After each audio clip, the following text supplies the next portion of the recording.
आज भगवान बुद्ध से संबंधित एक रोचक कहानी के साथ हम आपके सामने प्रस्तुत हैं। अगर वीडियो पसंद आया तो आप हमारे चैनल को सब्सक्राइब करें। आगे ऐसी जानकारियां लाने के लिए हमें मोटिवेट करते रहिए। धन्यवाद। एक दिन महात्मा बुद्ध प्रवचन सभा में आकर मौन बैठ गए। शिष्य समुदाय उनके इस मौन के कारण चिंतित हुए कि कहीं वे अस्वस्थ तो नहीं है। आखिर एक शिष्य ने पूछ ही लिया, भंते, आप आज इस तरह मौन क्यों हैं?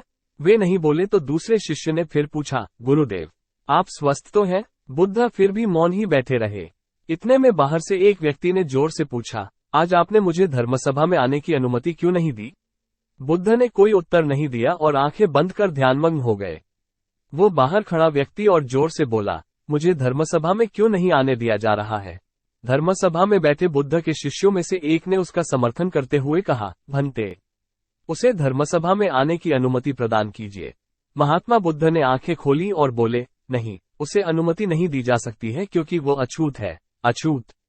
मगर क्यों? सारे शिष्य सुनकर आश्चर्य में पड़ गए कि भंते ये छुआछूत कब से मानने लग गए।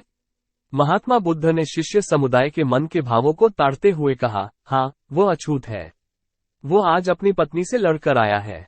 क्रोध से जीवन की शांति भंग होती है। क्रोधी व्यक्ति मानसिक हिंसा करता है। इस क्रोध के कारण ही शारीरिक हिंसा होती है। क्रोध करने वाला अछूत होता है क्योंकि उसकी विचार तरंगें दूसरों को भी प्रभावित करती हैं। उसे आज धर्मसभा से बाहर ही रहना चाहिए। उसे वहां खड़े रहकर पश्चाताप की अग्नि में तपकर शुद्ध होना चाहिए। शिष्यगण समझ गए कि अस्पृश्यता क्या है और अछूत कौन है। उस व्यक्ति को भी बहुत पश्चाताप हुआ। उसने कभी भी क्रोध न करने का प्रण लिया। बुद्ध ने उसे धर्मसभा में आने की अनुमति प्रदान की। स कहानी से हमें ये सीख मिलता है कि क्रोध करने से जीवन में कितना नुकसान होता है और समाज से वंचित रहना पड़ता है। भगवान बुद्ध ने क्रोध करने वाले को अछूत ही बोल दिया। तो जीवन में कभी क्रोध ना करें और जीवन को खुशियों से जिए। नमस्ते।